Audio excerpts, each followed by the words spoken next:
I have every reason to think a President Biden will continue the strong diplomatic and commercial relations the United States and the UK have enjoyed over the decades. The key for President Biden, if he takes office, will be to revitalize U.S., UK, and U.S. European relationships. I think a Biden presidency will strive to be quite different from a Trump presidency, but it will all depend on whether the Democrats pull off both the victory in the White House and in the Senate.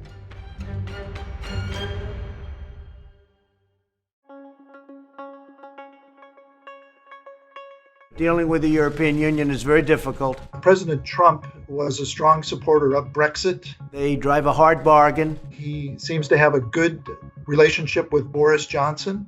UK has the right man in charge right now, the right person in charge in the form of Boris. I think there'll be a little less of a close relationship maybe between the two leaders initially with Biden.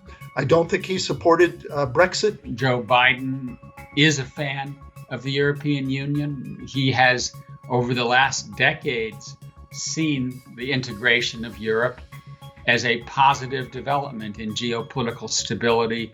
U.S. interests are diminished with Great Britain not an integral part of Europe.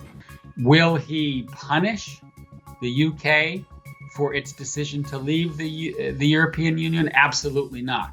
Were Mr. Biden to become president, he would be a realist. He would understand this is the settled will of the United Kingdom. It's not a matter for US politicians to intervene in. Had I been a British citizen, I would have voted against leaving. The United Kingdom not only voted for Brexit in a referendum, but it then voted very dramatically to see it through. The relationship between Vice President Joe Biden in the UK might be different than the relationship he had as a senator or the relationship he might have as a president. Of course, the US is one of the original guarantors of peace in Northern Ireland, and I think he feels strongly connected to that.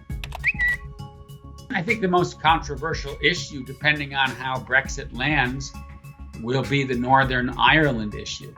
U.S. leaders here, Democratic leaders, Nancy Pelosi, Richard Neal, chairman of the Ways and Means Committee, they have signaled unambiguously that if this Brexit results in a hardened border between Northern Ireland and the Republic of Ireland, they view that as a threat to the Good Friday Agreement, and that is a deal killer for a UK agreement. The British government has absolutely no wish to undermine the agreement, and I think more diplomatic work has to be done with some of the senators and congressmen and women on the Hill, because I think they misunderstand what the Good Friday Agreement actually says, and they misunderstand the aims of the principal players in the EU-UK talks.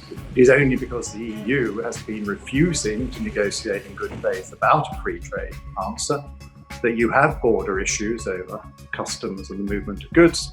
All of those can be resolved without infringing the Good Friday Agreement. And on the British side of the border, I'm sure that's exactly what the UK government will do. The UK has profited massively in the last 200 years from free trade.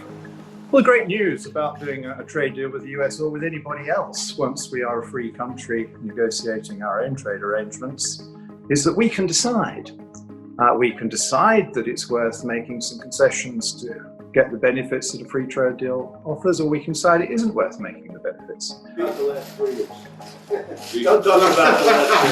I think in some ways a Biden administration will be easier for the British government to negotiate with.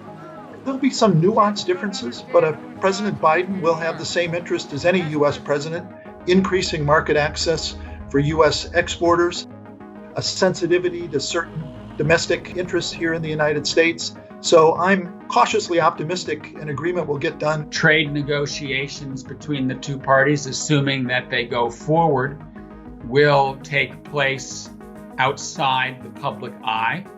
But as I said, I think given the degree to which everybody's going to be focused on the pandemic and the economic dislocations of the pandemic, I doubt that we're going to see the US and the UK jump early on to try to conclude a free trade deal. Biden can't ignore a US-UK agreement. We've gone through 4 rounds of negotiations.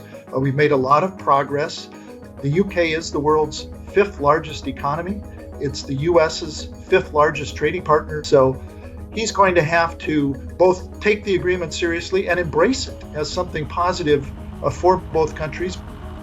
Any agreement that locks in greater abilities for citizens of each country to buy from whoever they want and sell to whoever they can is a good deal. In my mind, the key question is, how important will the relationship be? How relevant will it be? How special will it be? And it's hard for me to imagine some kind of fundamental rift between the United States and the United Kingdom. I myself would never lay great stress on the American relationship being called special. I think it is special, but I think the proof of that is in every day, the enormous amount of collaboration and agreement there is, whoever is in Whitehall and whoever is in the White House. There are a lot of things we share in common, an awful lot of things we do together, particularly on the defense, cyber and intelligence area. And that will remain true. I do think that it would be wise for the UK to think through how to make sure that it remains as relevant as possible to the United States. As one of Europe's more capable countries when it comes to the projection of military power, I would encourage the UK to stay lashed up to the European Union and to help the United States carry burdens on the defense front, because that will make the UK, along with Europe, more relevant to the US and a more attractive partner to Washington.